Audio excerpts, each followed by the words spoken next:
All right, everyone. Welcome to the press conference of the 2024 European Open. Beautiful day here in Nokia, Finland, and we're here with Juha Kuta. And Juha, go ahead and tell us what your role is with DGPT Europe this season.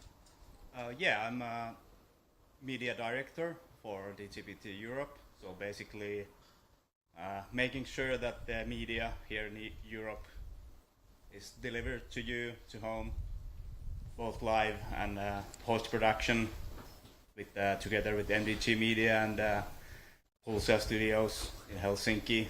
So and a little bit of marketing there as well, together with the US team. And how is it? How do you feel like, from your perspective, that the new partnership with the Disc Golf Pro Tour has been going this season? It has brought a lot more resources for us to kind of take out on the field, together with the event teams, the LOCs. They have been doing the fantastic job already before this merging, but especially now we can kind of focus more on creating these fantastic events for both for the players, but especially for the spectators there on site and also back at home. Well, we just had a fantastic event last week in Norway, and less than 5 days later, we're going to start what I feel is one of the biggest events of the season. What are the challenges that DGPT Europe faces with like such a quick turnaround from another country? Time, like the schedule is pretty packed. Also for the players, especially Finns and Estonians, since we also had our national championships there 2 weeks ago, and we produced live from there. So it's for us, for the live media team, it's 5 weeks stretch, and 3 of those events are 4 or 5 days events. So it's quite a lot of things, and now we are in a week 4 out of 5, and it's tough. And speaking of that Finnish Nationals broadcast, I heard that it was also broadcasted to the national network in Finland, Yle. Were you able to get numbers back on that? Like, how did that national broadcast go? I don't have all the exact numbers yet. I got feedback already that they are really satisfied with the numbers, so they kind of they got what they wanted from the broadcast. The quality was really good. They were happy about that. There, of course, there's something to improve on, but overall, the feedback we received from Yle was really positive.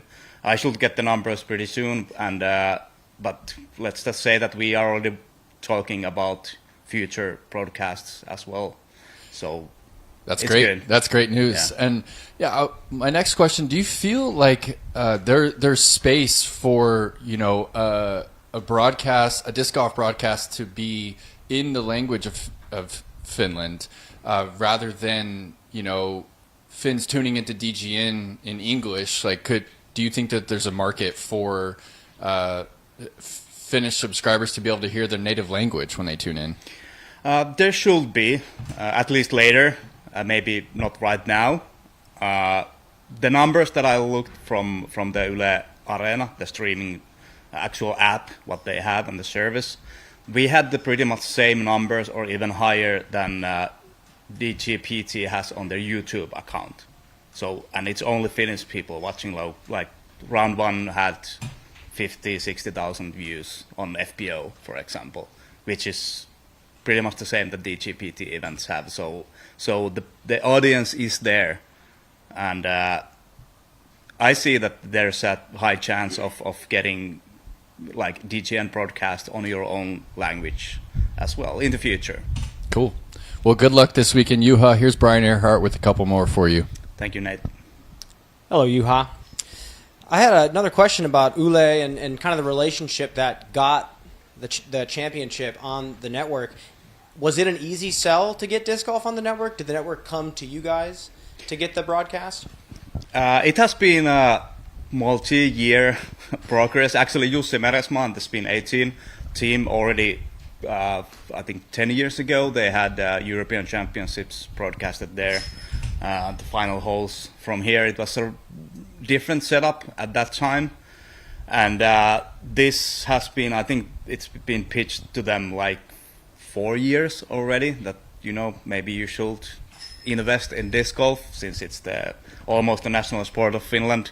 And then 23 last season, there's called like a Nationals Week in Finland where there are multiple sports have their national championships at the same week.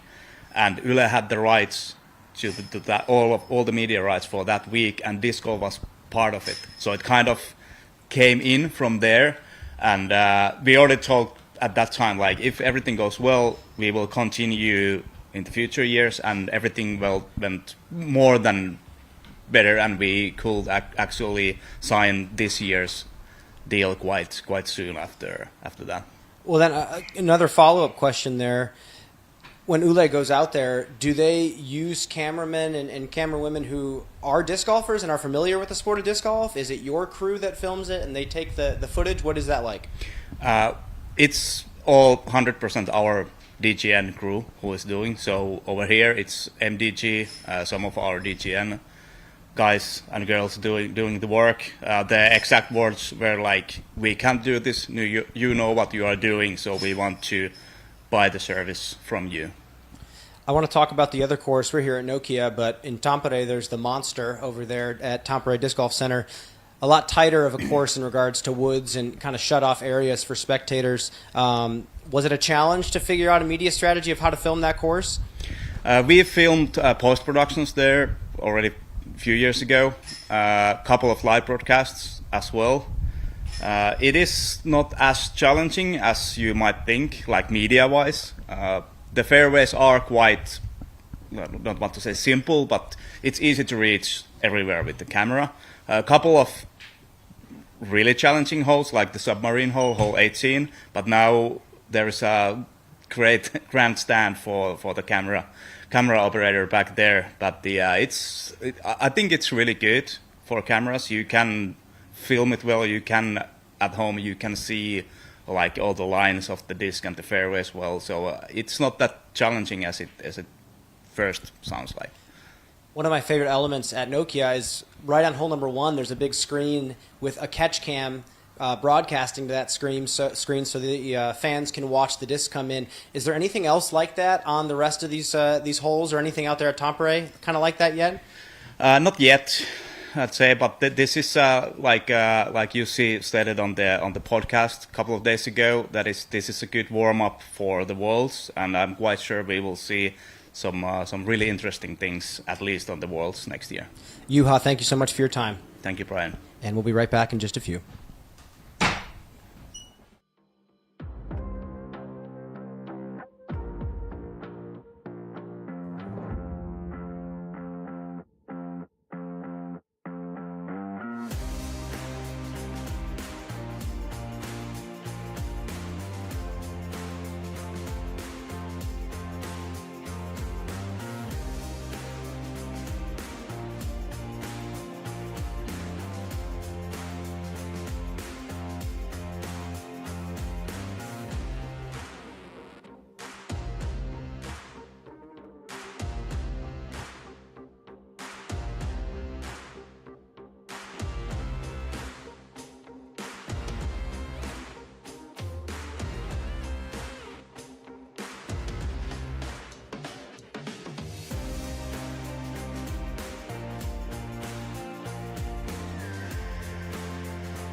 Welcome back. We're here with the reigning champ, Corey Ellis. Corey, what's that feeling like coming back to Finland after winning one of the best tournaments you can in the sport? It's surreal, being back here. The awesome fans and the courses are amazing. The new course, the Monster, is sick. I'm absolutely loving it. Yeah, I mean, let's get right into it. I mean, what is the biggest difference in this tournament now that they've added that course? I mean, it feels like it's completely changed the dynamic. Can you even make a comparison between the Beast and the Monster? Like, how different are they? How much more challenging does the event feel? It's definitely more challenging, I think. The Monster is much more technical golf. I really enjoy it, actually. I'm throwing a buzz a lot out there, just trying to keep it straight and in the middle. I think that's going to save me a lot of strokes if I get off the tee. I think that's the biggest key out there. So you think it's more technical than the Beast? Because I've heard that there's considerable length out there as well, but it finds the right balance, you feel? I think so. Absolutely. What do you feel like the number is going to be over there? I've heard that it's one of the harder courses in the world. Do you feel like people are still going to shred? I think that it's always a possibility with how good people are, nowadays. I think if somebody shoots 10 down, it would be the round of their life, or up there with one of the best rounds that they could possibly shoot. Really? So, double digits, round of your life. Yeah. But, of course, now that I say that, somebody's going to do it. Well, Corey, last year, it was your first time traveling internationally, ever. Yeah. And your first time playing disc golf overseas, and you win the tournament. And then this year, you weren't even sure if you were going to be able to come back here. How difficult is it, or does it feel to, travel to play disc golf internationally? I mean, it's always, it has its challenges. Molly, I really wish she could be here. Yeah. I know she's watching this right now, and it's just that's the biggest downfall, I feel like, of it, is just not having her to experience it with me. But I'm making the most out of it and having a lot of fun with a group of guys I'm staying with, Maddie and Greg and everybody, Casey, and it's been a lot of fun so far. And do you feel like you are able to kind of tap into the experience that you had last year, like what you need to do to get comfortable over here, the eye mask to be able to sleep with all the light, and like the spots you want to eat food at, and just all the little things that allow a player to get comfortable and then perform at their best? Yeah, I think that's very important, is making sure you're getting the right rest and eating right, for sure. Those are the two biggest things that you can do once you get over here, because some people can really suffer from the jet lag if you don't act right when you get here. How much has the jet lag affected you this year, you feel? I feel great. I have not really ever experienced jet lag, or at least that I don't know what it feels like, I guess, or to describe it. So, yeah. I just try to drink a lot of water and eat cherries. I think that's the biggest thing. And what's the practice flow looked like for you this week? I got a lot of practice in yesterday, probably the most I have in over a year. And my game feels great. I feel strong, and I'm ready to attack the course like Nico 2 years ago, So are you focusing a little bit more on the Monster because you won out here at the Beast? You know what you need to do out here, or how do you divvy up the practice when you have, when they're weighted equally? That's a good question. I've split up the practice pretty evenly so far, and I like to get at least 2 rounds on each course for if we play 2 different courses in a tournament. And it's been about that. I've had a little more this time just because I played like almost 2 rounds yesterday. So I just got a few holes in before I got here, and I'm going to head over the Monster after this and get a full round in there. I think just dialing in the technical shots on the Monster is key. Just like I said, you got to get off the tee there. Well, Corey, how's the shoulder feeling? I know that it's held you back a little bit this season. You had to pull from an event earlier in the year. How's it feeling for you right now? Oh, I feel as strong as I ever have. Good. Love to hear it. Good luck this week trying to defend that title. Here's Brian Earhart with a couple more. Thanks, Nate. Hello, Corey. Hi, Brian. You're going through the beast. You're throwing your practice shots. How similar is the game plan from a decision-making standpoint and an equipment standpoint as last year when you won? It is very similar. I'm still throwing a zone on that second shot on 16 and still playing for par on 18 unless I have to go for it. Overall, I feel like nothing's really changed too much. You threw an incredible shot on 17 to kind of seal the deal, and it was a very specific technical line you threw at that mid-range. Are you still throwing that on 17? And if so, has it changed in stability at all in a year? So that disc is nicknamed Tiger Woods now because Maddie yelled Tiger Woods as soon as I threw it, and I retired it actually immediately after I got back, and I brought it back just for that hole. And the first shot since I parked it on that final round was on 17 again. And I didn't quite park it, but it was just cool to, like, that was its next shot, was to throw it there again. Thank you for that, Corey. Yeah. That's really awesome insight. Going over to the Monster, Nate's already asked you a few questions about this, but I spoke to one of the main course designers, Tomi Desala, out there, and he said his goal when designing that course was no stock shots allowed. Do you feel like the design does that? Do you feel like it's hard to throw stock shots out there? I think stock shots is an interpretation on your game. So a stock shot for me may not be the same as someone else. I think he's more referring to the fact that like a stable hyzer in the wide open is a stock shot, something like that. Okay. Do you feel like you have to shape the disc on almost every shot out there, or do you feel like you can throw some stable stuff still? For the most part, I think you have to shape a shot on the holes. And I really, really enjoy it. It kind of reminds me a little bit of like some North Carolina golf in some ways. You said you're throwing a mid-range on a lot of those tee shots out there, but there's some pretty big par fours that require you to throw far. Are you getting aggressive in playing for birdie on every hole, or are there holes out there right now that you're thinking might not need a birdie? I think par is going to be good out there, and you just take the birdies when they come. So my goal is to not force anything, just really focus on the tee shots and work with whatever you have from there. Last question I have for you, Corey. I remember standing with you on that platform up there, giving you that Champions interview. It was pretty emotional for both of us, really. But in that year since we did that interview, how has your life changed, whether it's personal, professional, things like that? It's been an incredible journey since then. Right afterwards, it was just a whirlwind of media and messages from everyone. And it's been an honor to be in this situation, to even be here talking to you about this again. Like, it's surreal, and I can't appreciate everything in my life more right now. I think there's a lot of people in the U.S. cheering you on to win again, Corey. Congratulations on obviously last year's victory, and hopefully good luck on winning this one again. Thanks, Brian. We'll be right back in just a few.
Welcome back. We're here with Anthony Barela.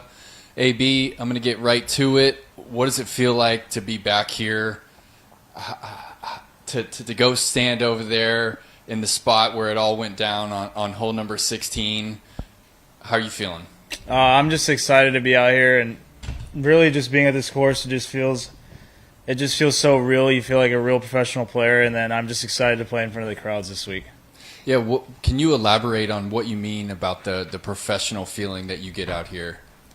Yeah, it's just I feel like a real life professional athlete when I come out here. The way I'm treated and how much I get recognized, just even like walking around through just anywhere. It's so cool. Yeah, you're truly a star out here, especially on that final day when the kids just like line up for those autographs. Yeah, that must be a cool feeling. And I know you've probably been asked so many times about hole 16, but what are your thoughts on the rule changing on that hole? Yeah, I don't think it's a good change. I think it like kind of takes away some of the excitement because anything could happen on that hole. But well, we'll see what happens, I guess, with the new drop zones. I haven't played the hole yet, so I'm gonna go out there right after this and check it out. Cool. You think you'd go zone OS or a zone in from there, from that same spot? I have no idea. Hopefully won't throw it that far close to the trees again, so we'll see what happens. Well, have you been able to visit the Monster yet this year? No, I haven't played either of them. We got there was a miscommunication after our flight delay yesterday, so we couldn't get our rental car till this morning, so we just stayed in Helsinki. So I haven't even played the course. I just did a clinic, so now I'm here.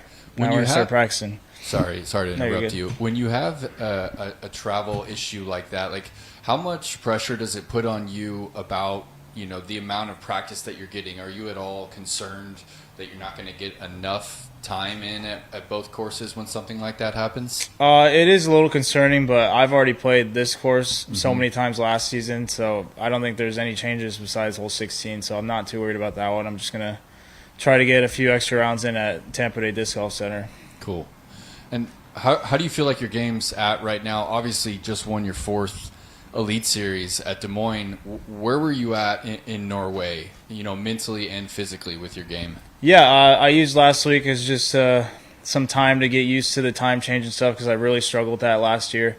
And now I'm on a pretty normal schedule, honestly, so it's just exciting knowing that I have that extra confidence this year than last year.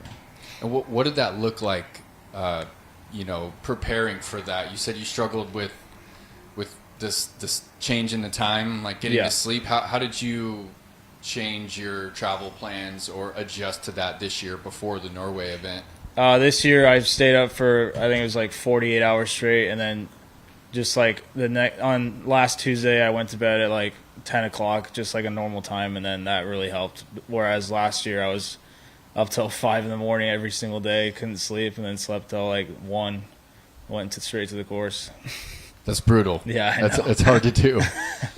Well, Anthony, you lost a disc, I think, on the last hole of Norway. Yeah, I did. Was that an important one? It was like kind of center in the pond. Did you get it back? Yeah, it was a good Nuke OS. I was kind of upset about that, but I have another one. I'm actually going to go test it out right now to see if it flies the same, so hopefully it does.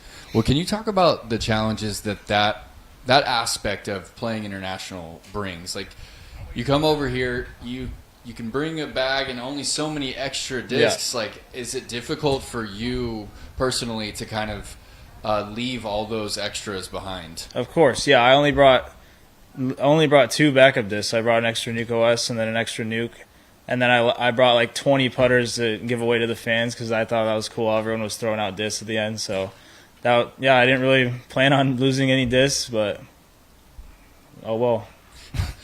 No extra Luna? No, you have a backup for that yellow one? I won't lose that one. Don't worry. Yeah. So, is that disc? Well, you haven't even played the Monster yet, so you don't know if it's going to work on some of those holes. When Corey Ellis mentioned he was going mid there, and I'm curious if that disc is going to be enough for you to go putter there. What's the next slot up from that you're really feeling comfortable? Are you throwing the mid pretty often right now? I hadn't been this whole season until Des Moines Challenge, really. I started throwing the buzz a lot, and I'm super comfortable right now, but if I have to go any further to where my Luna can't go that far, then I'll just throw an Athena. I have a pretty understable Athena that I can make fly kind of like my Luna. Yeah, I saw you toning back on that at Norway a little bit. What's that distance range that you'll kind of jump from that Luna to the Athena? Probably around 380 to 400 feet. That's like throwing it comfortably, but I can throw the Luna further than that if I really power it, but it's just so hard to control, so I just kind of try to keep it under like 370 feet.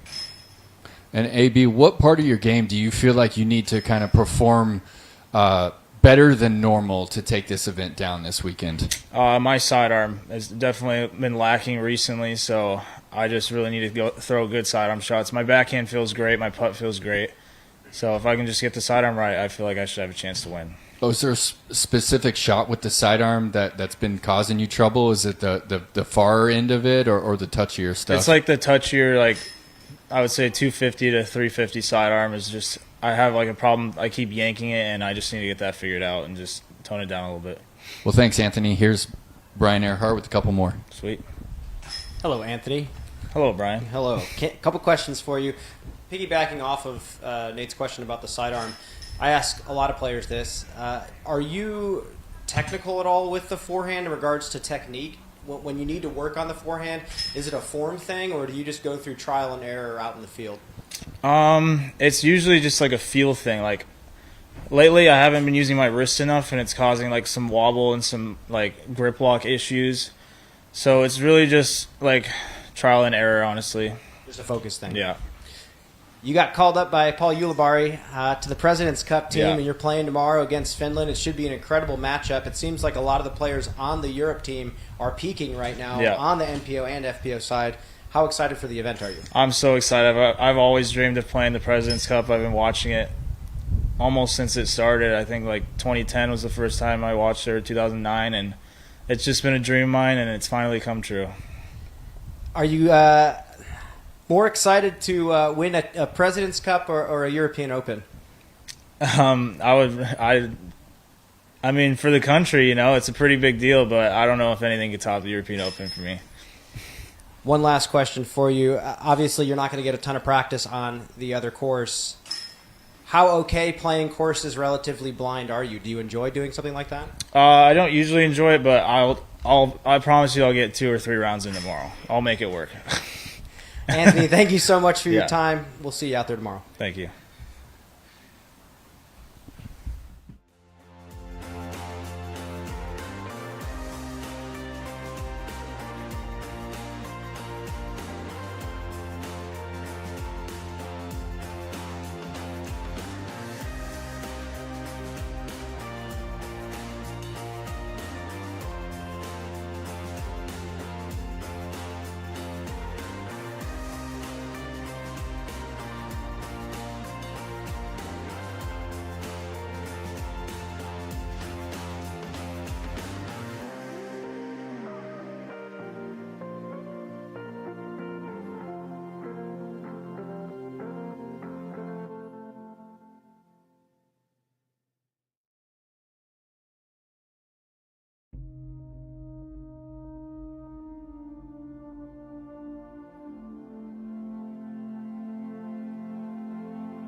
Welcome back. We're here now with 3-time European Open champion Paige Pierce. Paige, what's the travel flow been like for you? When did you leave the States? I flew out from the preserve that next morning at 5 a.m., got home, unpacked, repacked. 24 hours later, flew to Norway. So I've been here since like 2 days after the preserve. Well, in Europe since 2 days after the preserve.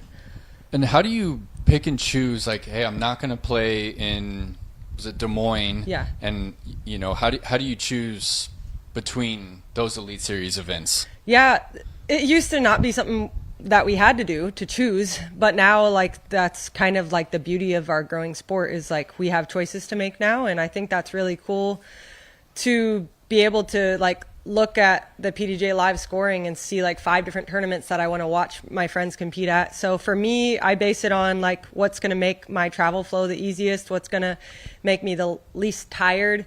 Yeah, sure. I love playing at Pickard Park in Des Moines. I love playing Idlewild, another one I'm skipping, but I love all disc golf courses pretty much. So it's like you're going to have to skip some to not jeopardize your sleep or your mental or physical wear and tear. Your life kind of changed trajectories last year in Norway with the injury. What was it like for you coming back to Norway? And did I see you go visit the actual course itself? Can you talk about what that was like for you? Yeah, it was a year to the date the first day Krokol started. So I would say definitely changed my life. I think that I am a lot more cautious of a human being. Like, you know, it was a freak accident. It was just walking, like, wasn't like a decision that I made wrong or anything, but just in general, like, I was so keep my eyes forward, keep my eyes on the prize, whatever that prize may be. But now it's kind of like just look down, make sure everything okay, always, always, always. And it definitely wears me down just like mentally more. I feel tired all the time, and it's just from like worry just seeping in constantly. Like you never know when something can just instantly change. So I guess that would be the biggest thing. But yeah, trying to like at this point now, it's been a year. I feel, you know, 85% better. So like trying to now put that behind me and try to just live how I used to or however I feel is best for me now. So yeah, it's just as you get older, I think that things change no matter what. So it's just life.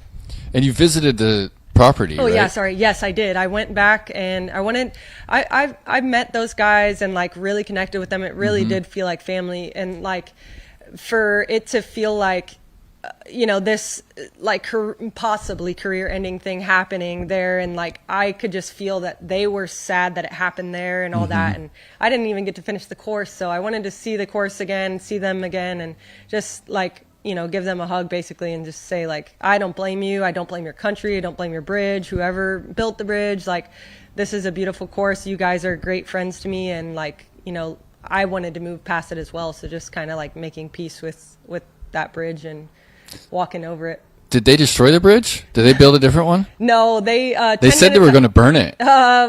We have maybe some plans for the PCS tournament next year, like a ceremony of sorts. But, Yes. For 10 minutes after it happened, they had the crew out there and kind of like put a turf over top of it and fixed it. So they said they had never really realized like when it got that wet how slippery it was. So yeah, it was a really wet day, and yeah. Well, the PCS tournament, taking a year off, but you went and you played Krokol, #1 rated course in the world on UDisc. Do you feel like it held up? What was your experience like at Krokol? Yeah, I actually didn't realize that stat until I got there, and I saw like Ricky's YouTube video said #1, and I was like, wait, Krokol? And then, you know, 5-6 holes in, I'm like, wow, yeah, it is pretty sweet holes. And like, let's see how the course progresses. And every single hole was just like, wow, this hole's sick, this hole's sick. So I thought it was an amazing course, like uphill, downhill, flat, you know, par 3s, par 4s, par 5s, water hazards, cliff shots, like it had it all. I didn't really get to throw many like big hyzers. I would say that would be the only thing that was really lacking. Lots of anhyzers, sidearms, flat shots. But yeah, I mean, lacking in some hyzers. I guess I missed that from Texas. But I don't know. It's hard to compare. Like every course, this course is sick. How can this not be #1 in the world? You know, I don't know. Yeah. Well, where's your game at right now, Paige? All over the place, but every day's a new day. So it's like I hope Thursday's my day. Hope Friday's my day. Hope I have 4 consistent days. Like I feel like, never know. So, it's just like doubt seeps in, confidence goes low, and you start shanking, and you have fear of missing right. Then you start missing left, and so I just gotta be confident. And it's unfortunately way easier to say that than to feel it. So. I think, seeing a couple shots go well early in the round leads to a good end to the round. So hopefully just get out of the warm-up really confident and hit maybe a big putt on the first hole and just kind of ride that momentum. Have you gotten a chance to go see the Monster yet? Is it Tampere? Tampere. Okay. Nope. Headed there after this, Cool. and then I'll play it tomorrow as well before the President's Cup. All right. Well, thank you, Paige. I'm going to pass this on to Brian Earhart. Hello, Paige. Hello. The Beast and the Monster, huh? That's cool. It's a monster-themed major, Paige. Okay. I see a picture here. You have an RV in Norway with your logo on it. Do you own an RV in Norway? No. What is that situation like? How did that come about? Yeah, there's a guy there named Tor. He owns a RV company, and it just said our country did you wrong last time. We'd love to help you get back here in whatever way we can help. And I just said that would be awesome. That would help not having to get an Airbnb or a rental car, and it made traveling way easier, and it got to feel like home a little bit. Hanging all my shirts in the closet and cooking all the meals there. So yeah, it was awesome. Just a curious question about the RV life over there in Norway compared to the States. Are there? I'm sure there's no Walmart parking lots to be parking in Norway. What's that situation like travel wise? It's a dream. America is just a concrete jungle. It's just just thinking about going back is so sad. But here, there's no Walmart, but just anywhere on the side of the road you can park, and you can get off the side of the road. There's picnic tables, there's trash cans, there's toilets, there's everything you could possibly dream of to live in a camping van. And a lot of them even have where you can dump and refill water. At the gas stations, you can refill the water for free. Pay €4 to dump your black water, which that's the first time I've had to do that, because in a van you don't have black water. So that was the only negative part, but I got past it. But yeah, it's way, way, way, way nicer than driving an RV in America, I would say. What's the situation like here in Finland? Are you RV lifing it here, or are you staying in Airbnb? No, I got an Airbnb. Every time I've come here, I booked this Airbnb that's walking distance from hole 15. It's par 7 probably. So I walk to the course every day and feel warmed up by the time I get here. There's this cafe that I stop and and the barista or whatever knows me, and she's like, "Oh, cappuccino? Okay, great."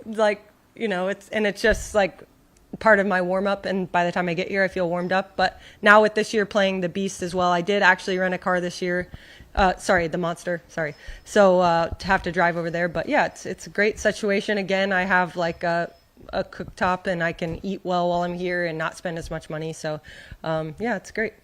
Chance to go 4-time. Paige, good luck out there this week. Thank you. We'll be right back in just a few.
Welcome back. Here with Seppo Paju.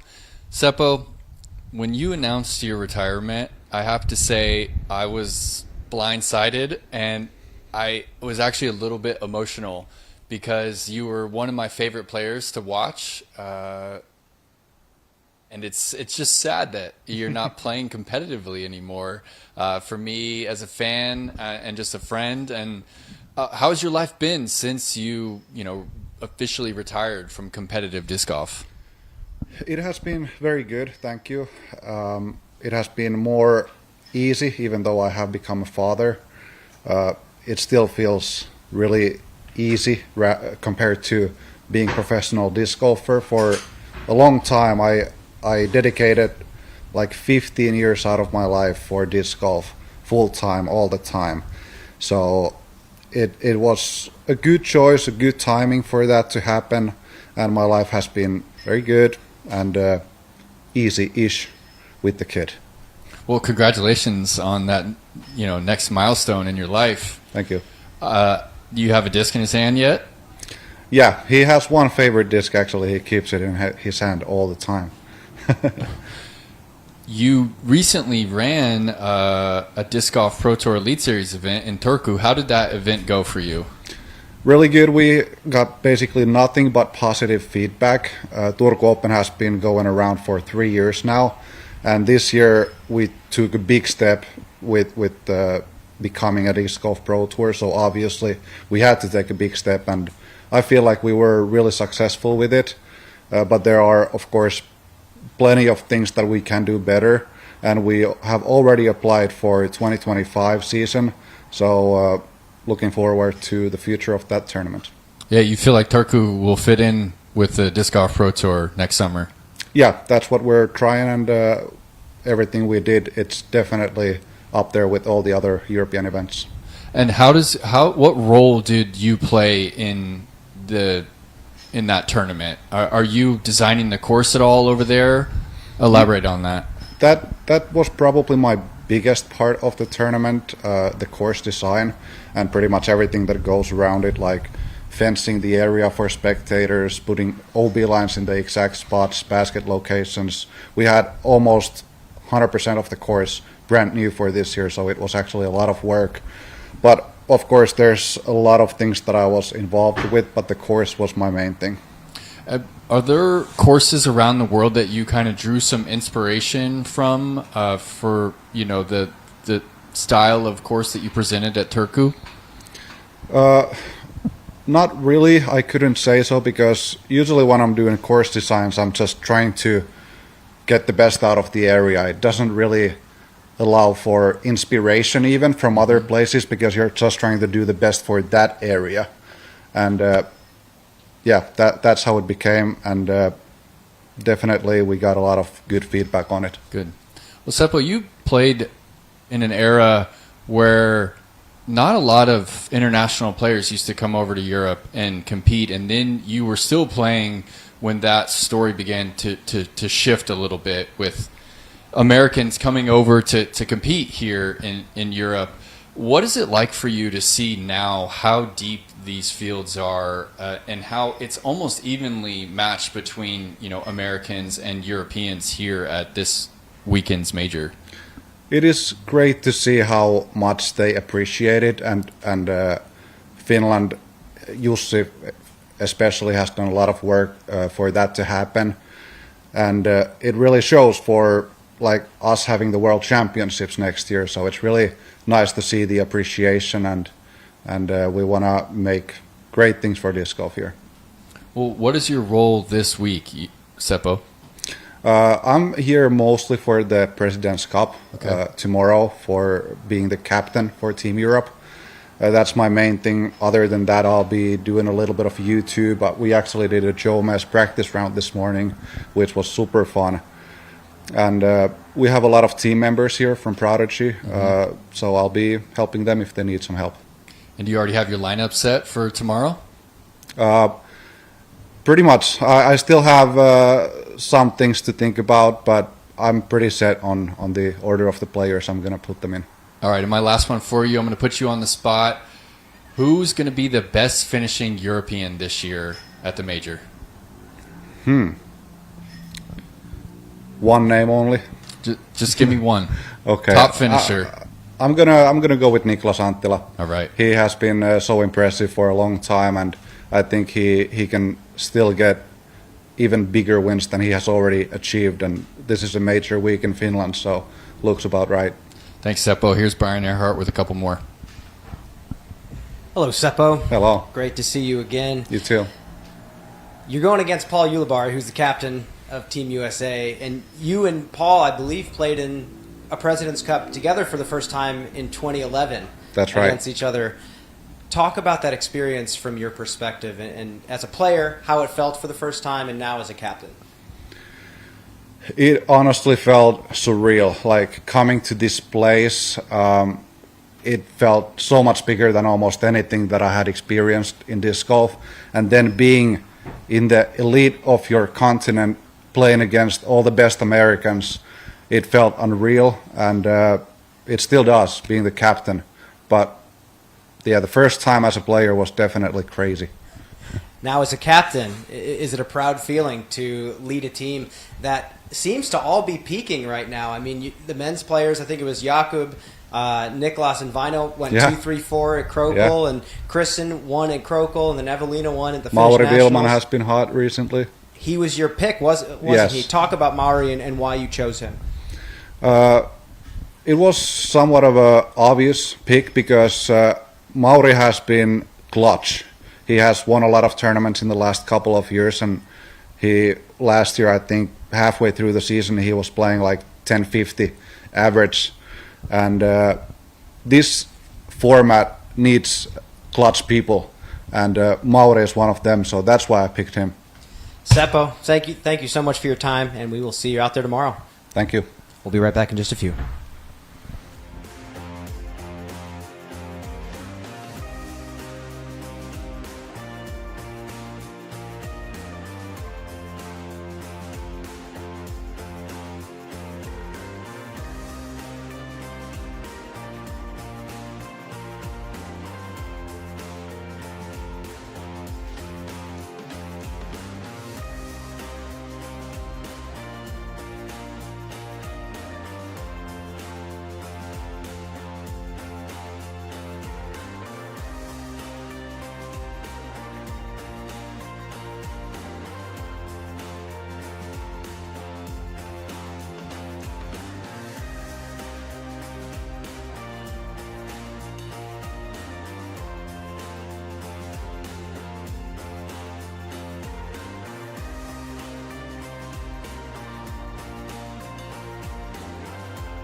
And welcome back. We're here now with Kristin Tattar. Kristin, great to see you back. And you got right back to it, took down Krokl Open. What was that experience like for you in Norway? It felt very good, obviously. I was a little bit shaky at first because I feel like I've been away for so long, even though it was only 2 months. But yeah, I felt a little bit anxious, but just kept reminding myself that it's like a bicycle ride, that I will remember how to do it. So that sort of soothed me a little bit. Well, how much time before the event were you able to start getting out there and actually throwing the disc again? Couple weeks prior to the event, I started practicing, but it's different. Like practicing at home, it felt very good already, so that was good. But preparing for a tournament is a whole other feeling, and I could feel the tension like building up and getting into the tournament vibe again. It was exciting, but also nerve-wracking a little bit. Well, how far into the tournament before those nerves subsided, or is that something that just stayed with you throughout the event? No, not throughout the event. I was trying to manage them throughout the week. I feel like the first round was the shakiest. I messed up some approach shots and I was just considering them like too easy. And then I put more pressure on myself and actually executed like the tougher shots a lot better. But I was trying to be very aware of what I was feeling and trying to bring myself back to my center and just calm myself down and not put too much weight on each throw. And I'm going to kind of back up a little bit, but during your time off, are you tuning into the events? Are you keeping up with scores or even watching any coverage to see, which of your, competitors are playing well? To be honest, no. I wasn't really paying too much attention to what was going on. I obviously knew who was winning and saw how well especially Silva was doing during that period, and I'm very happy for her. But no, I wasn't really paying attention to disc golf. I just tried to keep my mind away from it just so I could relax a little bit more. So you were aware that Silva was trying to win her 6th Disc Golf Pro Tour event in a row. Is that at all a storyline that was with you during that final round? Did you feel like you were battling against her and trying to keep her from winning? No. No. Can you talk about what it did feel like? Like how do you let those, or how do you keep those thoughts of, your competitors like completely out of your head? I don't even know, because I know that I'm not necessarily like going against her.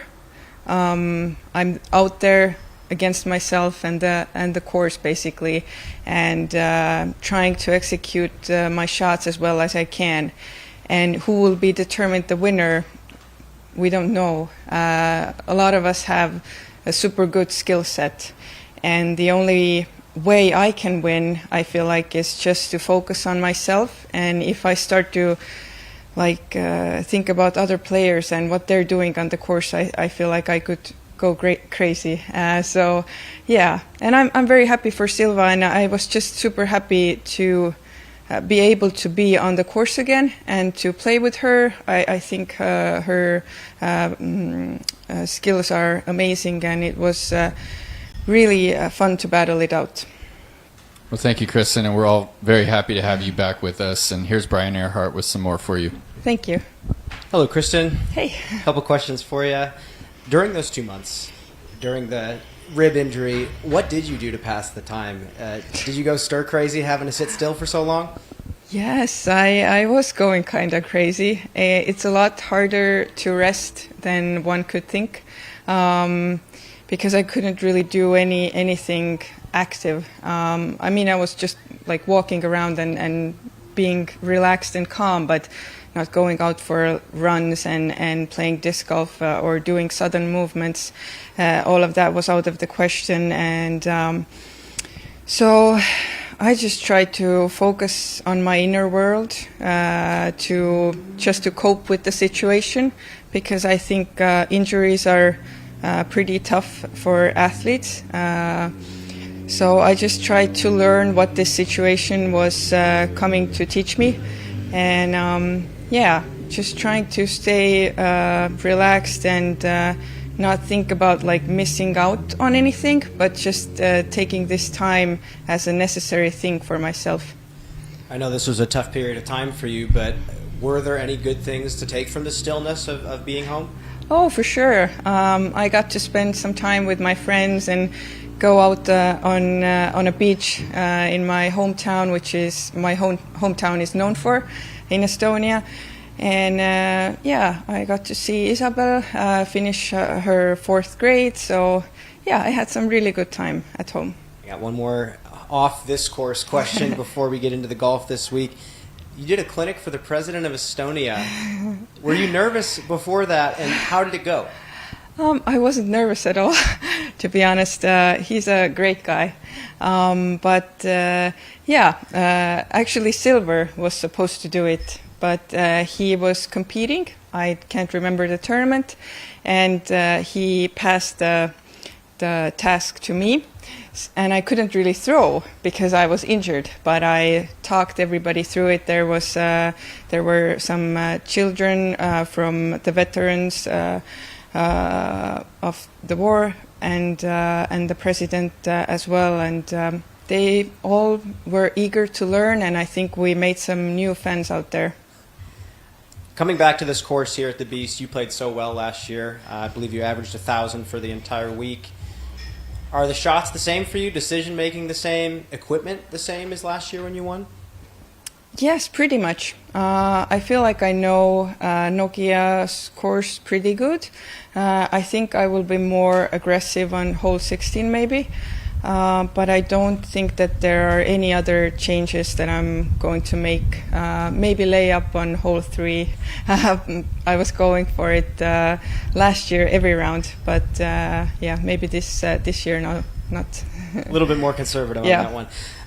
We got a new course going over to Tampere for the Monster. A lot of players are giving us some great feedback about the course. Have you seen it? Have you played it? What do you think about the shots out there? Yes, I played it yesterday. I think it's a very technical course. It's a very good challenge, and I think the mixture of both of these courses is really nice. And I think a very skilled and good player will win here. One last kind of grab bag question before I let you go. Out of all the things you can do in a disc golf course, forehands, backhands, tee shots, approaches, what is the most satisfying thing for you to do out there? I've been really enjoying my Saint Pro backhand flip-up shots because I feel like I did really well last week, and I feel like I have some chances out here and in Tampere as well to throw my Saint Pros, and if I hit the line perfectly and it flips up and just stays straight the whole time, I think it's the most satisfying feeling for me. It's a beautiful thing. Kristin, thank you so much for your time. Good luck this week. Thank you. And we'll be right back in just a few.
Welcome back. Here with Missy Gannon. Missy, your second time traveling to Europe to compete here at the European Open. Can you talk about the decision process of, not playing Norway last week, and How early in the season do you have all that figured out, and how do you make those decisions? Yeah, this year we planned pretty early. I was actually signed up for Crocol earlier in the year, and just based on travel arrangements and things like that, I ended up dropping Crocol, but then adding the European Disc Golf Festival.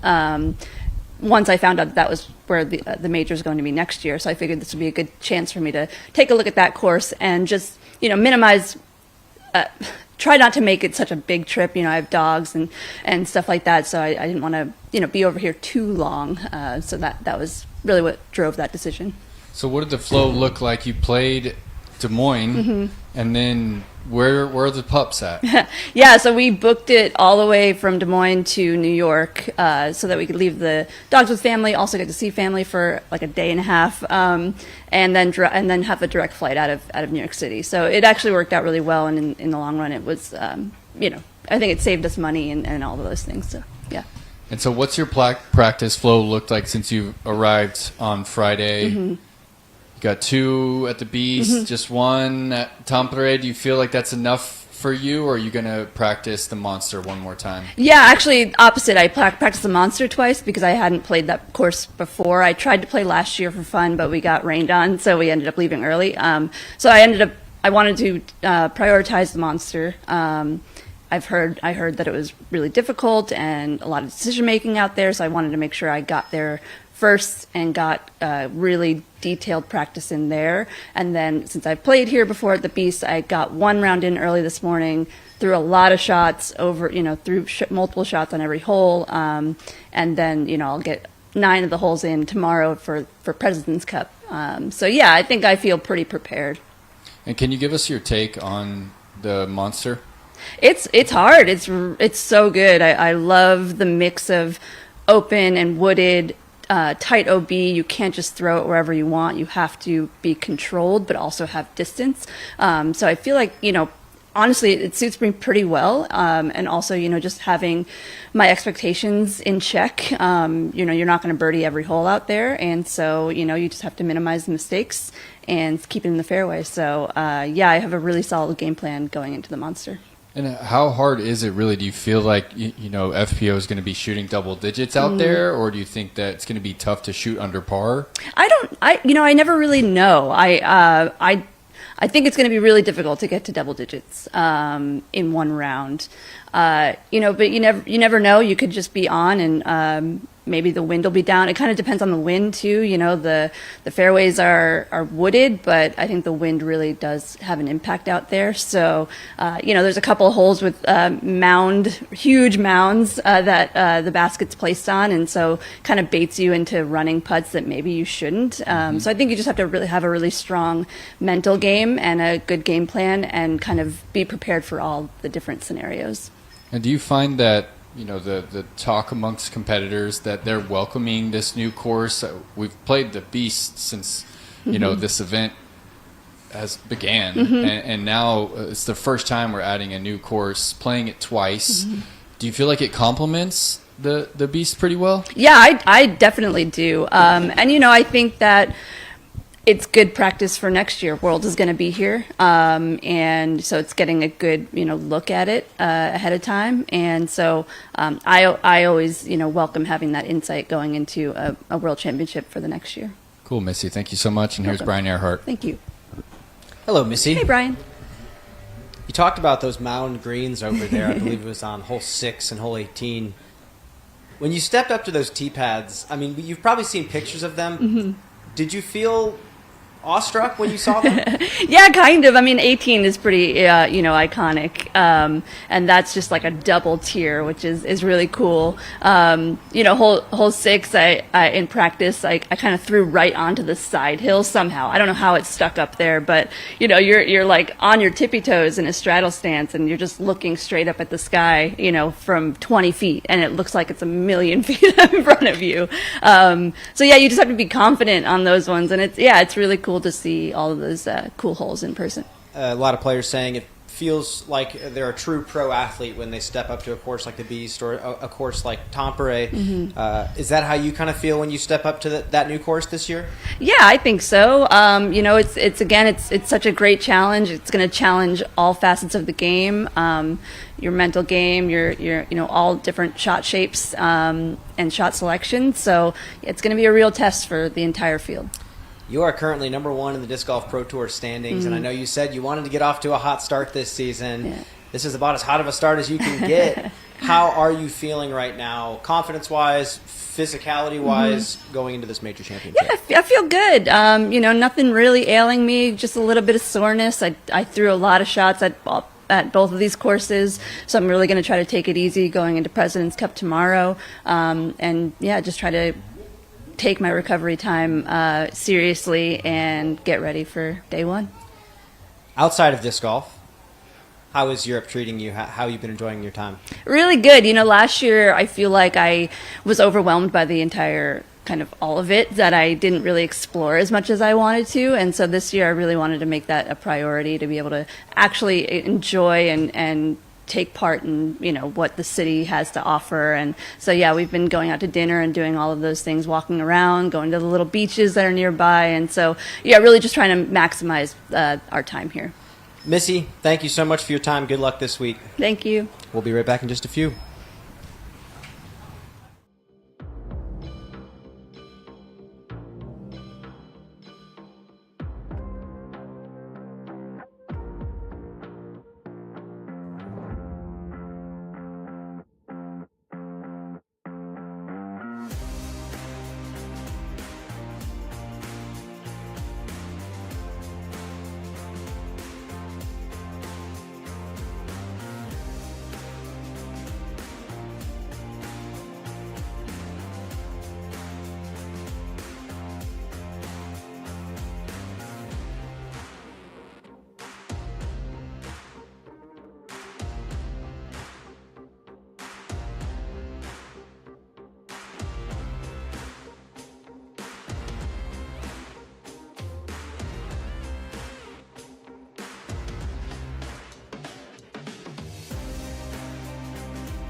Welcome back. We're here with Sofia Donnecke. Welcome to Finland. Wow, it's been pretty awesome here so far. So what led you to, pulling the trigger on signing up for this major, booking the flight? My flight was covered by my sponsor, Innova, and it's not every year that you qualify for the European Open, and it was a cool chance to come over here and experience the disc golf that everyone talks about and go visit my grandparents in Germany after. So I couldn't say no to this. Cool. Yeah. So is there anything that you're putting on hold to kind of pursue this right now, or where are you at with life outside of disc golf? Right now it's just looking like disc golf for the upcoming months, I had planned to play some A tiers in Washington and Oregon, and so I decided to pull the trigger on this instead because I was going to be playing anyways, and this seemed like a pretty good spot to come.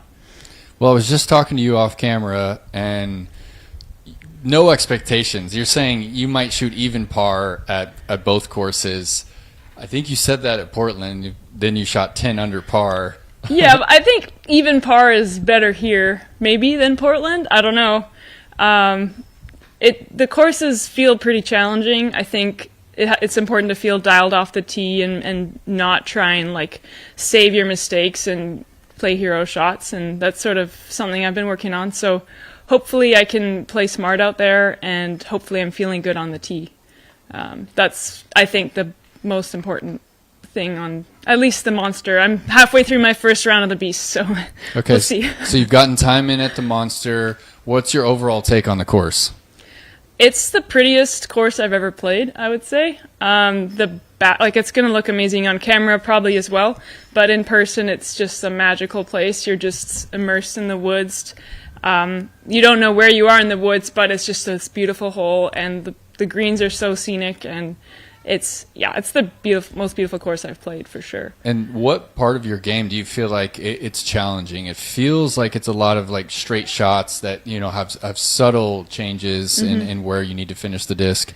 Yeah, I think for me it's going to be like a little bit of decision making when I'm throwing throw hard and flat with a bit more of a stable disc to hit a gap versus like a flip up hyzer. In the past, to me, I like to flip something up when I'm hitting a gap, but some of these holes, it feels like maybe I should just throw something flat. So I think dialing in the angles is going to be really important and challenging for me. And when you're trying to work on, releasing a disc flat, do you like to try and practice that on the hole itself, or do you like to go to the field and try and visualize the holes after you've seen the course? What does your practice look like? Yeah, so far all my practice has been on the course, which I think is maybe not ideal. I'm hoping that I can just throw some shots without thinking about the hole or the course itself, maybe tonight or tomorrow morning, and then get on the putting green. But I think, doing that off the course is important so that when you come to the course, you're making your discs sort of match the course instead of the other way around, I guess. And so you're halfway through your round here at the Beast. How do you feel like the two courses compare to each other?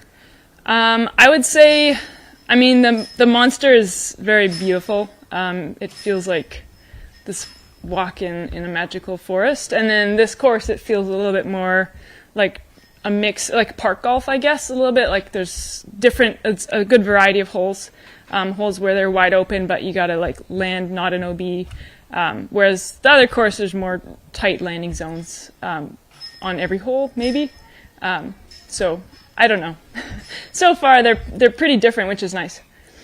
Well, thank you, Sofia. We're glad you're here competing this week. And here's Brian Earhart with a couple more. All right. Hello, Sofia. Hello. You got the bump to team champion on Innova. That's got to feel fantastic. It feels like just yesterday we had never spoken to you on the Disc Golf Network, and then Portland happened. How are you feeling right now? I feel amazing. It's an honor to be moved up to that team. I'm still over the moon about it.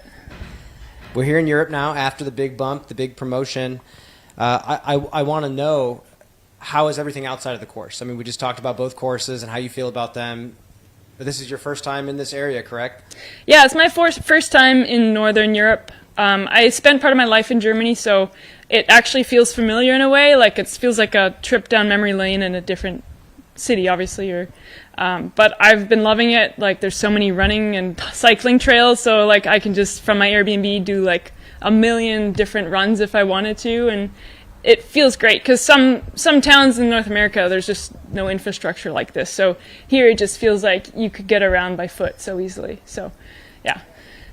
Well, it seems like a lot of things are lining up right now, and I feel like Nate kind of pressed a little bit on this without directly asking, but is the idea of a full career in disc golf starting to present itself to you? Are you starting to feel like some pieces are starting to come together?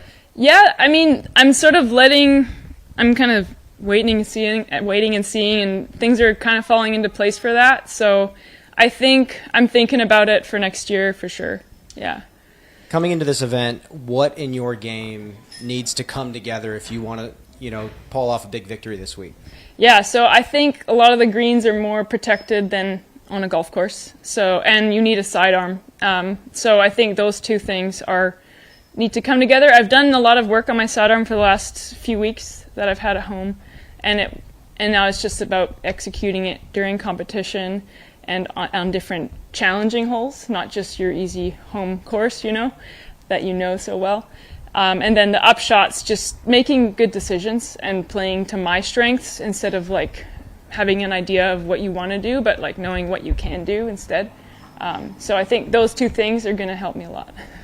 Couple questions about the throwing. Number one, for the forehand, I asked a similar question to Anthony Barela, who's working on his forehand.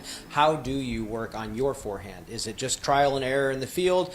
Is there technique that you study? Do you watch videos of yourself throwing? What is that like? So my partner Brett knows a lot more about sidearm than I do. So it's been sort of like I've been doing some drills with him and just working on my brace leg and working on sort of having like a longer arm for it. So I've been actually throwing baseballs. I forgot to bring one to Europe, so I haven't been able to do it, which is showing. But just working on not just throwing a disc, just throwing that motion and just getting more intuitive with it. So you use the baseball as a way to warm up the sidearm? Is that kind of what you're saying? Yeah, I just go to a fence and I'll like kind of just think about what my arm is doing, and then I'm not worried about the angle. And so the angle thing is really important, but like I want to work on that after my arm is like kind of generating power in a good way. And then what is the utility of the sidearm for you? Is it one shot, one shape? Is it multiple discs? What is it like for you? So my upshot is pretty good for the most part. Like with my Toro, and my Caymans, like I have like two ranges that I throw my upshots with, and I'm more comfortable with that than like a backhand upshot. But off the tee, I'm working on just like a flat to hyzer right now, and just getting the height and the angle consistent. So, and I've been playing with different stability discs, and I've recently gotten some more lightweight discs, like not max weight basically, which is going to help a lot. Any hyzer flip at all on the forehand, or are you just kind of going chops, flexes? What does the line look like? A little bit of a hyzer flip, like almost flat. I'm just trying to release them clean right now, and so I think flat, if there's a bit of flex. Sometimes when I'm rolling, they actually go pretty far if I accidentally anhyzer it. So, and if I have the space to do that, then great. But if I don't, then it's kind of like off the fairway and not useful. Well, Sofia, you said to win this tournament, you're going to have to lean on your strengths. What is feeling like the big strength this week? What are you going to be leaning on in your game? I've been throwing pretty awesome flip up to like flippy drivers, full flight, yeah, with like low effort. So that's kind of nice, even with the jet lag. So hopefully I can keep working on that and lean on that for the weekend, I think. Well, Sofia, thank you so much for your time. Go get some rest to combat that jet lag. Thanks. We'll be right back in just a few.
Welcome back. We're here now with Ricky Wysocki Ricky, you just turned in a 1080 plus average tournament last week in Norway. What does that feel like? It feels good. I mean, it's really just, for me, it's just a sign of, a lot of my practice and just, little, form things in my head that I'm able to transfer over into the tournament. And so as a player, you're always critiquing yourself, always just trying to get better in little, just whether it's a little movement, arm placement, timing things. And so all those little things, just constantly practicing. And so, I was able to take that from my practice rounds and turn it into tournament play. And I really felt the consistency of my swing. And I just feel really in control of my movements, which obviously means that I'm in control of my shots and my angle control. So that's really where I'm at. And at this point in your career, how do you continue to find where you need to make those fine-tuning adjustments at? Yeah, I mean, I think that's the beauty of golf and disc golf altogether. Is you're trying to perfect an imperfect sport type of thing. It's there's always something to improve on. No matter how good you are, how bad you are, there's always something that you need to work on. I mean, even from last week, there's little things here and there that I felt like I needed to get better at, and so that's something I worked on this week. So it's just a never-ending process. So it's not like a certain amount of time goes by and I feel like I mastered the game. That's not really how this sport works. And so yeah, it's always transforming, and that's what keeps it fun too. There's always something new to learn, and that's you always have to be a student of the game. You don't never have too much knowledge. And can you pick apart what you would change from last week, and what are you going to hold on to that you were doing last week that you're going to use for the major? Yeah, so for sure. I mean, I think that when it comes down to it, I got myself in a position and had a chance to win, and then I get to go out and see how my swing reacts under pressure. Did I speed up too much? Did I slow down too much? What were my tendencies when I got under pressure? Those kind of things. So then now this week, once I get in that spot, I can learn from last week and say, hey, my timing was a little off. I was a little fast when I was under pressure, which a lot of people are. They get real nervous and they say, oh, I don't like this feeling of being nervous, and they speed up real quick.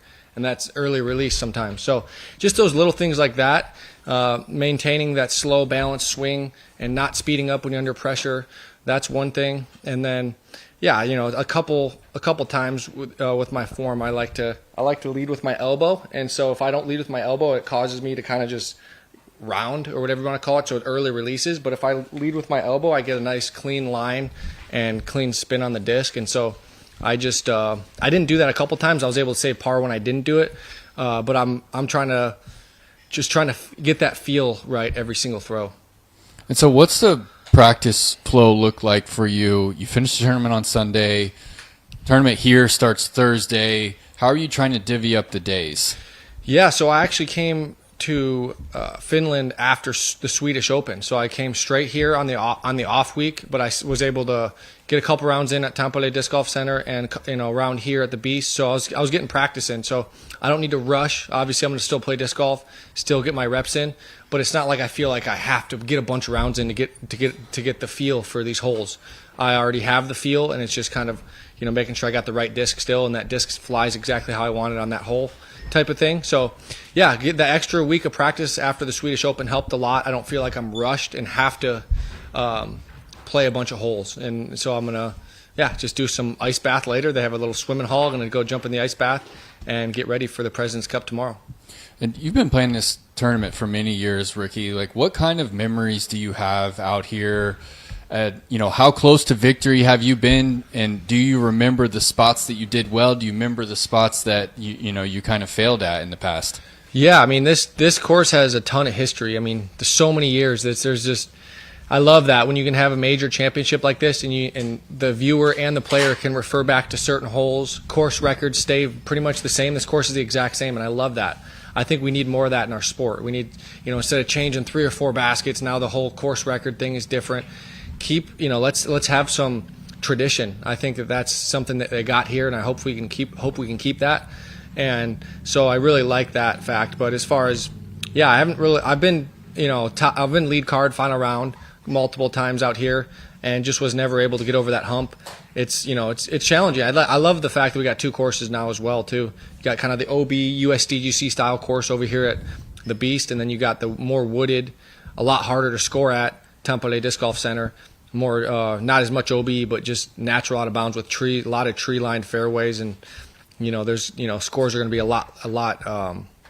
Birdies are going to be a lot harder to come by over there, and you're not going to see as low a scores for sure. And so, yeah, they balance each other out well.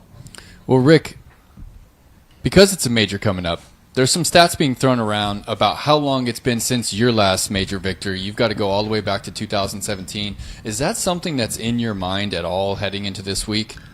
Yeah, I mean, it is for sure. Of course, I want to win one. It's not like I want to win any more or less than last time I won a major. So it's that really, from that standpoint, it doesn't really affect me too much. But I mean, it really just boils down to if my game is feeling good and feeling like it was last week, and I can transfer that over to this week, then I'm going to win. So that's really all that I know that I'm that type of player, and I think there's probably 5 or 10 of those in the world that if they're on 100% on, there's nobody's really going to beat them. So I think that I have that potential, and it's up to me to tap into that and showcase that to the world and get myself a major for the first time in a couple years. Ricky, thank you so much. Here's Brian Earhart. Thank you. How's it going, Ricky? Good. You got first place last weekend. Jakub Semerad from Czech Republic got second place, and he made a post about his second place performance, and it reads this: "My best finish at a Disc Golf Pro Tour event, highest tournament rating average. Unfortunately, there was one crazy guy who shot lights out. Congrats to Ricky Wysocki." How good does it feel to just get praise from your fellow competitors? Does it ever get old? I mean, I know you've been doing this a long time. Yeah, I mean, I think that it goes both ways. When someone else is in the winner's circle and they play like I did last week, you gotta just tip your hat, and I think that's what he's doing. And I'm, of course, very, very thankful to have that respect from a great player like Jakub. He played amazing, and it almost feels like that one tournament where you play, like he said, the best tournament he's played, and there's just that one guy that can't miss. He's getting super lucky. All these different things, everything's going his way. So that's kind of how it feels like on the Pro Tour. Is like if there's that one guy that can't do no wrong for that week, they're gonna have a great week. And so that's I was playing well, got some good bounces when I needed them, and that's gonna equate to a great finish. But yeah, he's a great player. I'm excited to see how he plays this week. He's got some good momentum on his side. Well, you're coming up against him tomorrow at the President's Cup, and it looks like when you look at the European roster this year, people are peaking at the right time. Jakub, Niklas, and Vino went 2, 3, 4 last weekend behind you. Do you get excited for the President's Cup? I know you've done this before. Do you feel pressure to win?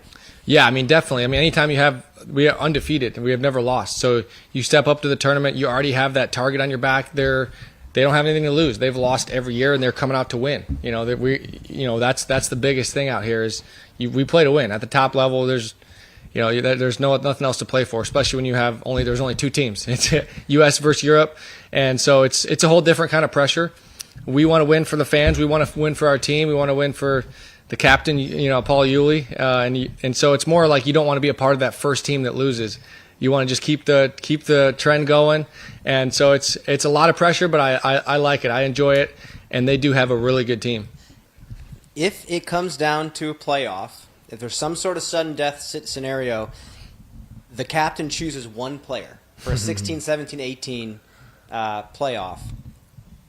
Is Yuli going to choose you? Is he going to snub you? What do you think? Have you heard anything from him yet? I have not, but I mean, a playoff is definitely, we don't play that many holes, so it's a pretty short matches, 9 and 9 holes match play, 9 hole stroke play, so it's a possibility for sure. Yeah, I mean, it's, whatever he feels comfortable with. He plays disc golf. He sees disc golf at the top level, so he's going to pick, I mean, I don't think you can really go wrong with most players. Of course, if he did pick me, I'm going to go out there and I'm going to give it my all, and I feel like I am a great person for the job. But there's also other players that are as well. Yeah, it's tough to answer that. I guess we'll have to see tomorrow. I think he's going to get garbage no matter what, regardless of who he picks. Ricky, thank you so much for your time. We'll see you tomorrow. Thank you. We'll be right back in just a few.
Welcome back.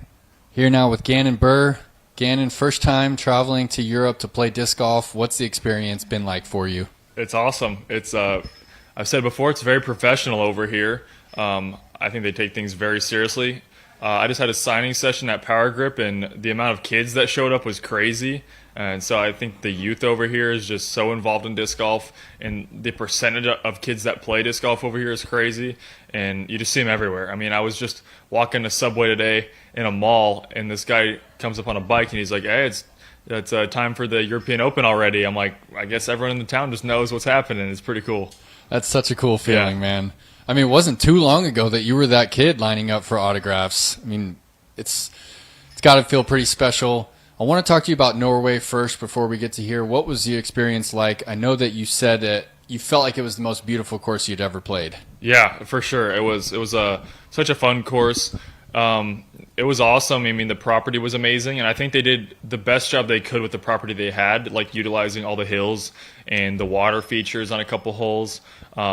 They built up a lot of greens. I think every single tee pad is built up there, and so those are hands down, by far, not even close to the best tee pads I've ever played on in their turf. And so if that could be the standard for tee pads at every Disc Golf Pro Tour or Elite Series Major, I would not be disappointed. That'd be awesome. Yeah, I heard they were even holding up on that final day with all the water. Yeah, I didn't think about slipping one time. I wear Vans for shoes when I play.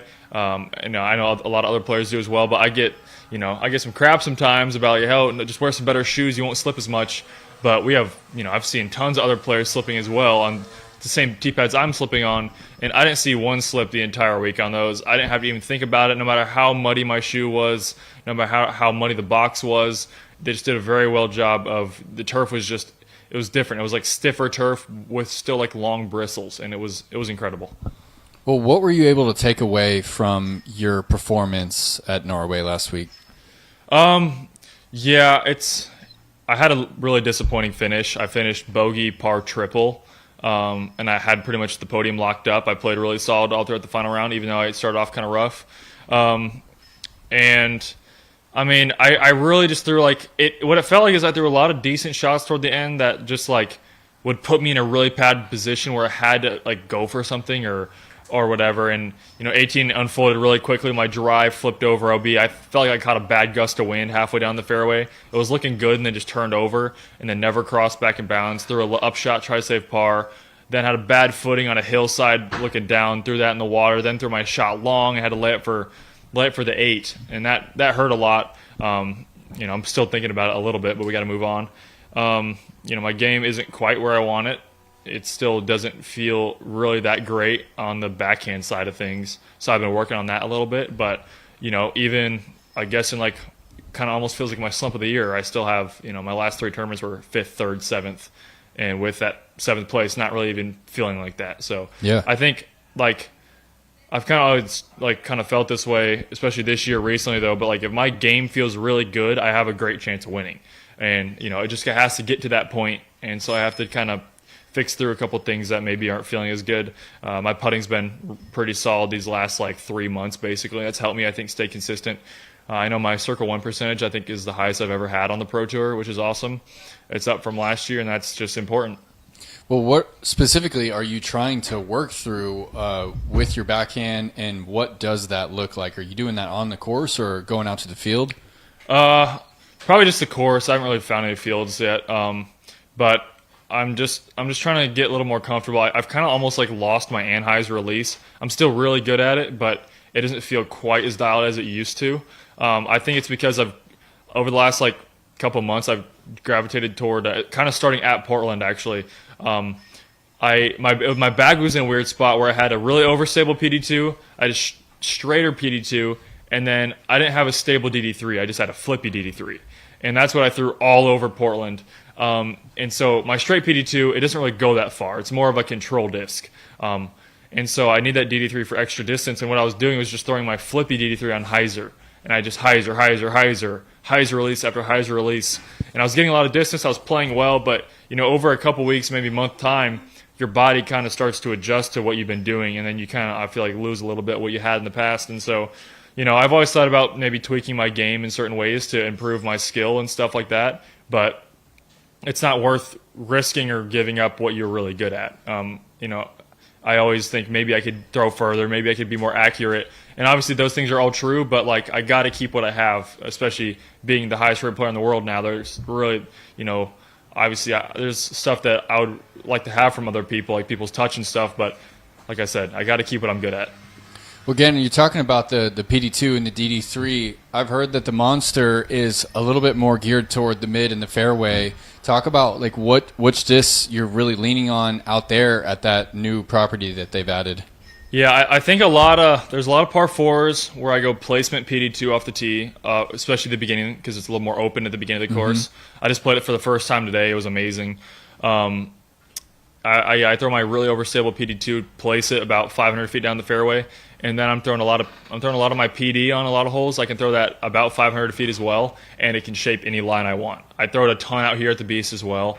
I'm going MD3 on a lot of shots, and then approaching with my MD5 pretty much every single approach. I'll just go MD5. I'm working a little bit with the FD1 as like a slower speed fairway driver. Still haven't quite figured that out, so I probably won't bag it for the event. But I noticed it's a lot of like, I mean, I think it's like, I don't even know where to rank it, but one of the best design courses I've ever seen. And I appreciate, like, one, you can tell there's a lot of work put in. You can tell those mounds are man-made and built specifically for disc golf. The baskets are placed on those mounds, to create tricky greens and putting. On a ton of the par fours in the woods and stuff, or just all over the course, they put wood walls about circle's edge, either maybe at 25 or 40 feet. And so you have to make a decision, do I want to clear the wall or maybe I'm going to hit the wall? So you kind of have to come in with a little more touch or angle depending on that shot. And like there's a couple OBs, there's like a kind of a weird sand trap on one of the holes, but it forces you to kind of play to a different side of the green. And it's just crazy. I mean, it's the amount of like thought that was put into that course is incredible. A lot of the par fives out there, on tour, a lot of the par fives are you throw your driver as far as you can, and then you might have a putter approach, you have a slower speeds on the next couple shots. Out there, it's like, okay, I'll go mid off the tee, then fairway second shot, and then putter third shot, or driver first shot, putter second shot, fairway third shot. And there's like, you use all different speeds of discs to hit the landing zones. And so it doesn't just reward the person that can just bomb it out there and then get an easier birdie. Like, you got to throw very good placement golf, and I enjoy that. I think that's like peak disc golf. Well, Gannon, thanks so much for all the detail there about the Monster. And last question for you. Give me the total number of the winner this weekend. Oh, boy. I think they toughen the beast a little bit, maybe with the OB lines, I've been told. I feel like anywhere from like 8 to 10 under at the Beast is good, so probably averaging like 9. And the Monster is definitely tougher. I mean, if you could shoot like 7 each round at the Monster, that's pretty good.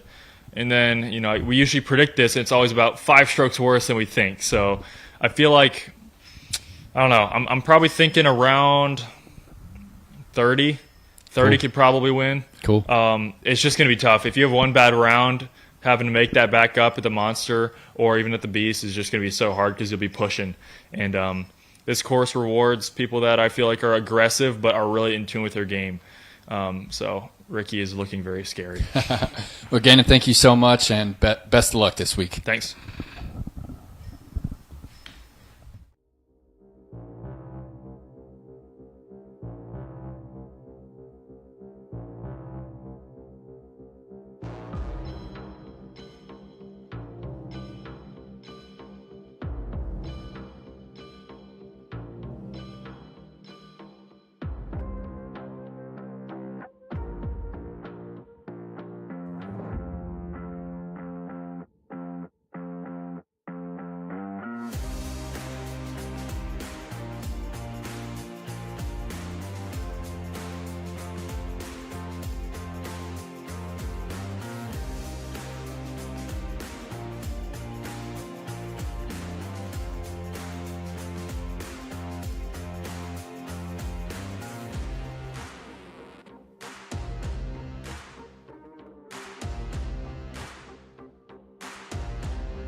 Welcome back. We're here with Eveliina Salonen.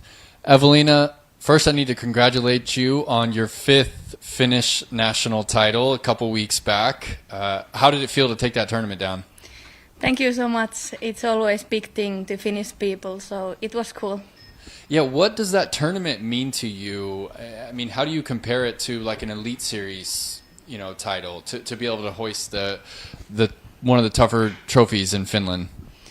Yeah, I think Elite Series is still a big thing, like Okay. to every disc golfer, but like to Finnish people who maybe don't know disc golf, but we are still talking all the time, like how many Finnish national titles you have, and everyone like appreciate that, so it's a big thing. Well, it was a couple weeks ago, and you made the decision to not play the Krokol tournament. How much disc golf have you been playing? How much paddle? How much golf? What does your practice look like, Eveliina? Yeah, I played a couple golf tournaments and rounds also, but a lot of disc golf and many rounds here in Nokia and Tampere. So you're still living in Tampere? Yeah. So does this course or these courses, are they home courses for you? Yeah, kinda. I have played in Tampere a lot, so it's not good thing that they made so many FPO tees and like holes there, but yeah, kinda home course. So how much different does the monster look for this week's event compared to when you would go play it on a regular basis? The FPO is different, but like there is mostly those MPO holes what I'm used to play. And what was your reaction when you first heard the news that they were going to add that course to this tournament that's historically just played out here? I like it. It's like totally different course than here in Nokia, and I think it's maybe the best course in the world, so I think it's perfect. Best course in the world? Yeah. All right. So do you feel like you have an advantage over there because you've had more time on, some of the holes? Might be, but let's see, because others still have a lot of time to practice those, so yeah, maybe. Yeah. What do you think you're going to have to do out there at the Monster to kind of get yourself in position as you move to the weekend here at the Beast? Like numbers-wise, how far under par do you feel like you're trying to shoot? I think 5 under or better per round would be good. All right. Well, Eveliina, thank you so much. And here's Brian Earhart with a few more for you. Thanks. Hello, Eveliina. Hi. A couple questions for you. I heard some players, when the tour rolls through their hometown and they play their home courses for bigger events, they feel extra pressure to perform at their home course. Is that a thing for you, or do you feel happy that you're playing at your home course? A little bit, but it's more like fun, and I don't have many tournaments where my family and friends can come to watch, so it's a big thing for me.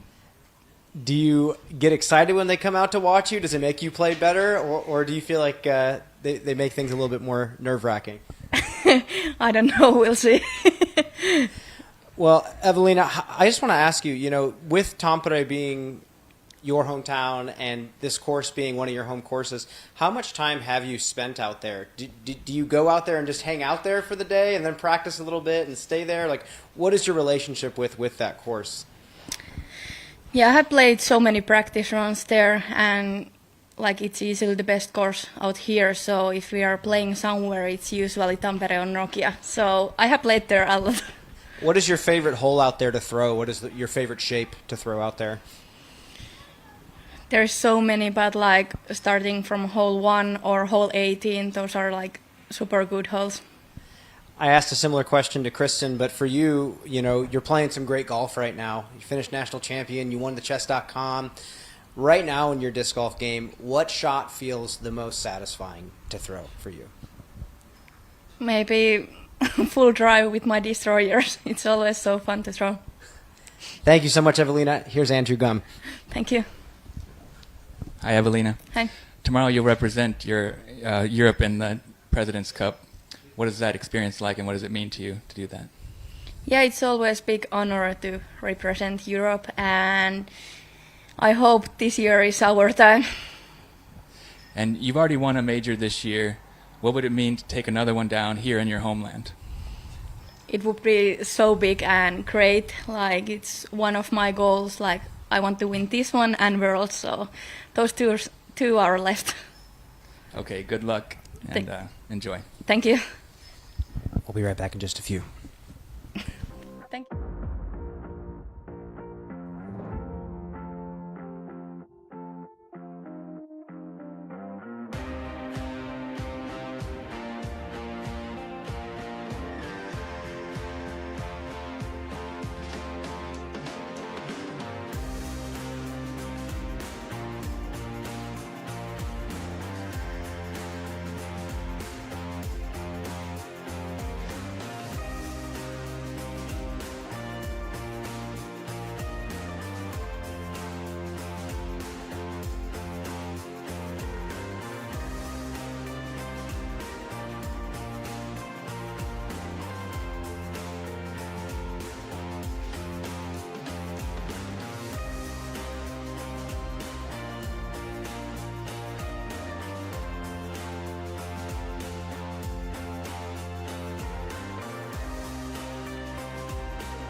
Welcome back. We're here now with Jussi Meresmaa.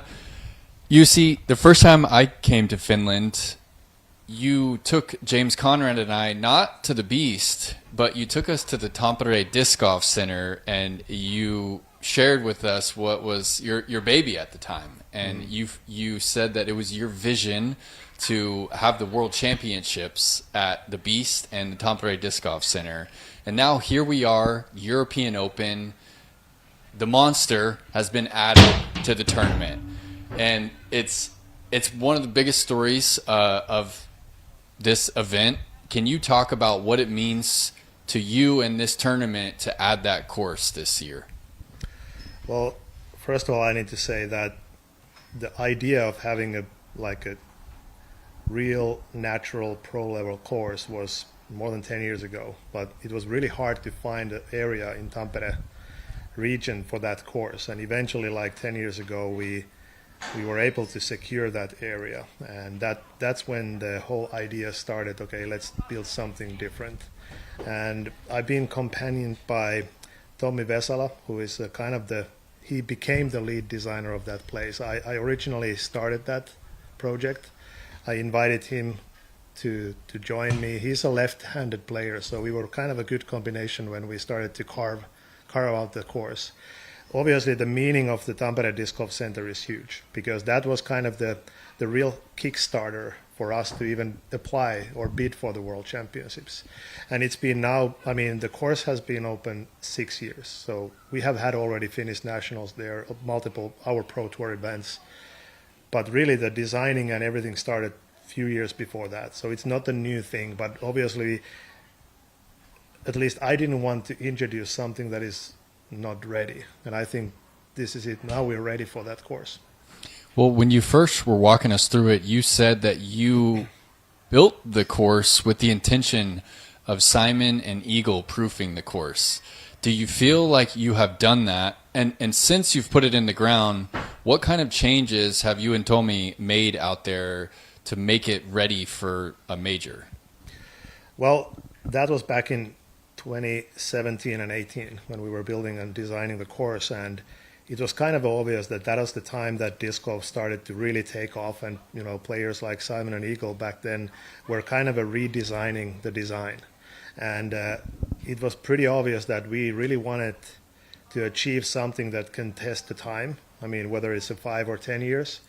And it's not about the distance. Obviously, those holes are long, so you need to have at least a good 140-meter drive, accurate one, to get the landing zone. But also, you need to put them together. So there's a lot of par 4s and 5s, and because it's so tight and technical, I believe that the distance, even it's obviously going up every year on the tour, but it's only in the open space. Like I was just listening, Gannon's interview, and he told that he's going mid and putters and finding the landing zones. So the philosophy of that course is finding the right line and the landing zone, not the distance. But it also is a long one, so it's very important that you have your game dialed. I mean, there's a lot of places on that course that really can bite you.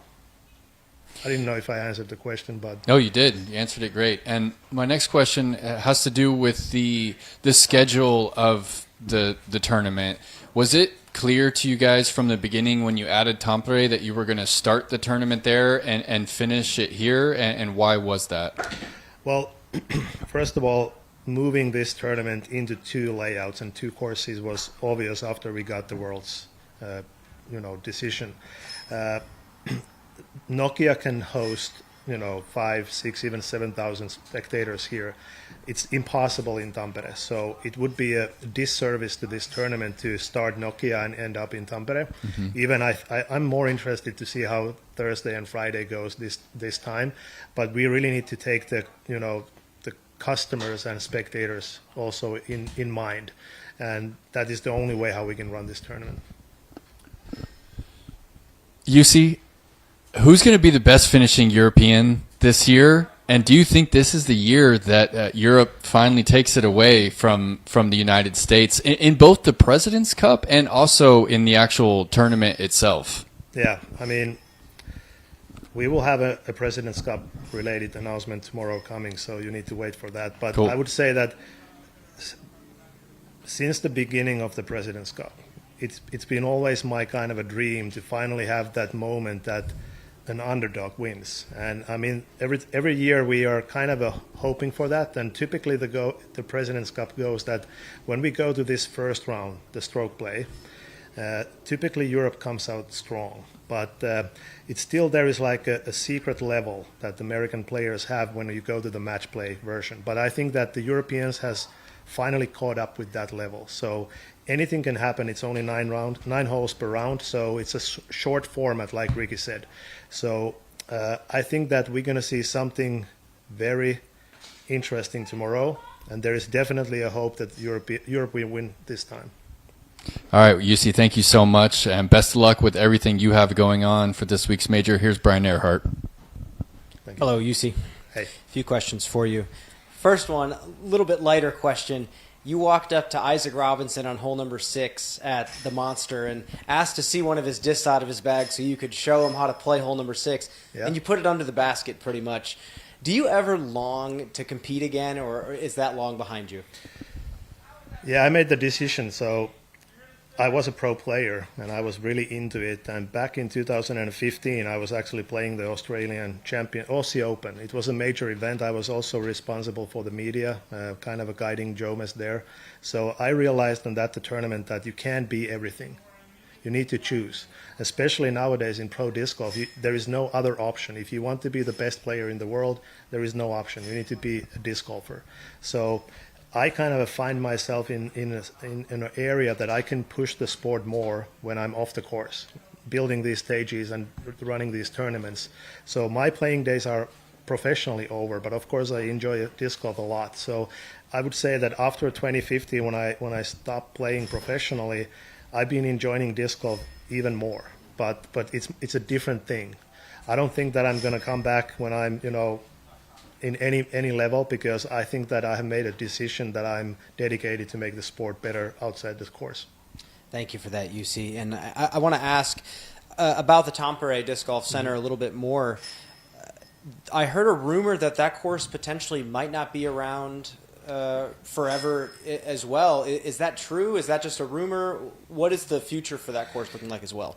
Yeah, let's cut the wings from the rumors. So there is definitely going to be changes in Tampere too, because the city of Tampere is going to build a new tramway, but that is kind of not decided when it's going to happen. It could be in 3 or 10 or 30 years, so we don't know.